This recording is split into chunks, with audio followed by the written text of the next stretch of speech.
최근에 뉴스타파에 그 1997년 IMF 경제 위기에 대한 영상을 이렇게 내놓는 걸 봤습니다. 그 당시에 저는 이제 대학생이었고요. 이제 무수히 많은 이제 후배들 그리고 선배들 휴학을 하고 또 빨리 군대를 가겠다라고 서둘러서 이제 입대 신청서를 내고 되게 상황이 많이 안 좋았었죠.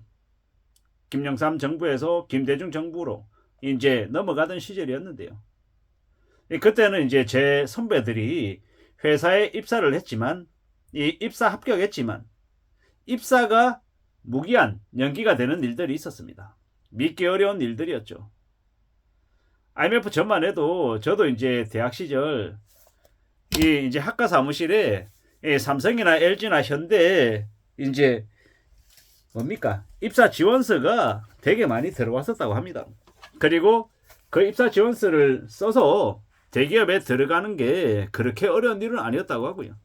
그때만 해도 제 선배들은 저에게 뭐라고 얘기했냐면 너는 토익 점수한 시험 쳐서 600점만 넘으면 기본 이제 요건이 되는 거니까 600점 넘기고 그 다음에 뭐 네가 LG를 갈지 삼성을 갈지 현대를 갈지 너하고 이렇게 적합한 대기업들에 대한 이 분위기 같은 것들 좀 알아보라고 그냥 그렇게 당연스럽게 얘기했습니다. 그런데 IMF가 터지고 나니까요. 그런 것들이 다 사라졌죠. 아예 그냥 그런 기대 자체, 그런 얘기가 그냥 거짓말이 되어버렸습니다. 그리고 우리가 너무도 잘 알고 있다시피 김대중 정부가 들어서고 난 이후에 이 정리해고 근로자 파견이 시작되고요.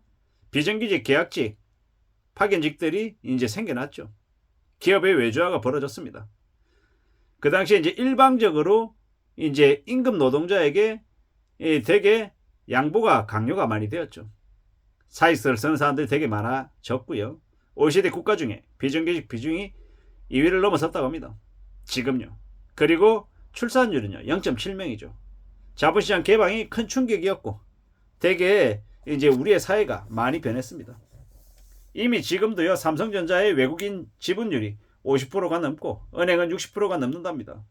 또한 그 이후에 국내 시중은행들이 가계대출에 집중하고 그러다 보니까 지금 이제 가계대출이 1900조에 육박하는 그런 현실을 만들었죠. 노동소득보다 자본소득이 더 중시되면서 자산 가격이 급등했죠. 부동산 가격이 많이 올랐습니다. 불평등이 심화됐고요. 분명히 하위 10%에 해당되는 사람이 가구의 하위 소득 10%에 해당되는 사람보다 분명히 나아졌지만 불평등의 정도가 더 심해졌답니다. 각자 도생이 더 이제 강해졌다고 얘기하고요. 스스로 살 길을 마련해야 된다. 과거보다 생존을 좀 더 중시하지만 생존하기가 더 힘들어졌다라고 토로하는 사람들이 많습니다. 그래서 더욱더 보통 사람들, 평범한 사람들의 절약과 이 성실이 더 중요하게 이제 얘기되는 것 같습니다. 그런데 그걸 실행하고 이 가난으로부터 벗어나서 중산층으로 산다라는 게 참 쉽지 않죠. 어떻게든 스스로 아끼고 성실하게 지내서 삶을 지키려 해야 되는데 그게 결코 쉽지 않다라는 겁니다.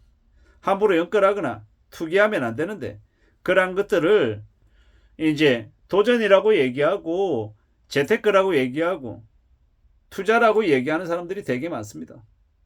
그런 것들을 함부로 용인하면 안 되겠다라는 겁니다. 우리가 도박하면 안 된다, 가소비하면 안 된다라는 건 잘 알고 있는데 투자라고 하는 이름에 이 자기의 돈을 어딘가에 집어넣는 거, 새로운 상품을 사는 거, 주식을 사는 것 관련해서는 좀 무뎌져 있는 것 같습니다. 그건 돈을 버는 활동, 투자하는 활동이라고 생각하고 투기나 탐욕 욕심이 아니라고 생각하는 경우가 많죠. 그래서 미국의 이제 배당을 주는 이제 ETF 상품, 배당률이 100%라고 합니다.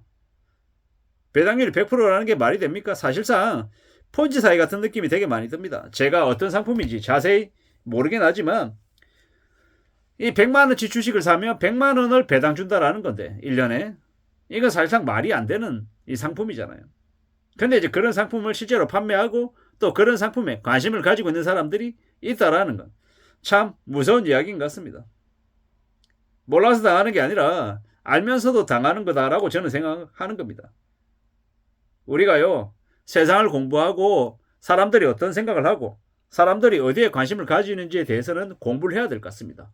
세상을 이기기 위해서 공부한다? 아닙니다. 세상에게 당하지 않기 위해서 그런 공부를 해야 된다는 겁니다. 세상은 무섭고 살벌합니다.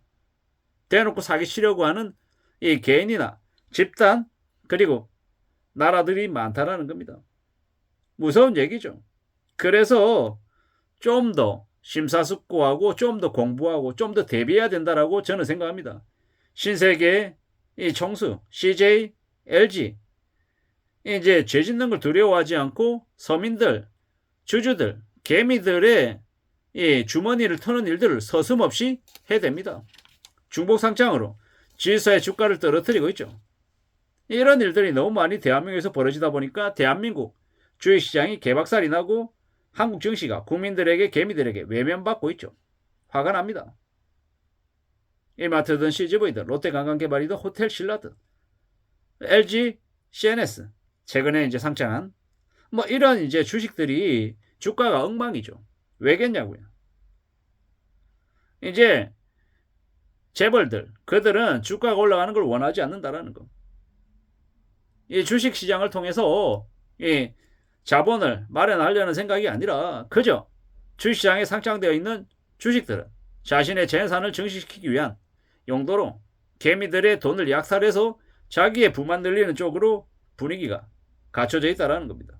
그러다 보니까 어떻게 됩니까? 주식시장이 엉망이 되고 나라 꼴도 더 이렇게 표류하고 있는 게 아닌가라는 생각을 해봅니다. 앞으로 우리는요 더욱더 현재의 이 경제 상황에 대해서 사람들의 상황에 대해서 전체적인 분위기에 대해서 공부할 필요가 있겠다라는 겁니다. 왜 세입자들이 전세를 택하지 않고 월세를 택하는지, 그리고 전세가 왜 이렇게 많이 벌어졌는지, 층간소음이 왜 이렇게 많이 일어나는지, 아파트 재건축 시장에 이 공사비 증액이 왜 이렇게 심한지, 이 모든 것들에 대한 관심이 필요한 것 같습니다. 눈 뜨고 뒤통수 맞는 세상이 지금인 것 같습니다. 정부가, 지역사회가, 회사가, 타인이 우리를 뒤통치고 사기치려 하는 모습들이 너무도 많은 것 같습니다. 이런 무서운 시기가 1997년 IMF 이후 더 심해진 것 같아 걱정이 많이 됩니다.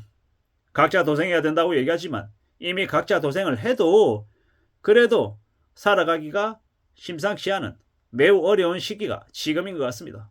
우리가 어떻게 살아낼지, 견딜지에 대한 고민을, 구상을, 궁리를 더더욱더 많이 하고 더 불안하고 더 두려워하는 것들을 조금이라도 누그러뜨리기 위해서 노력하는 것 말고는 답이 없는 것 같습니다.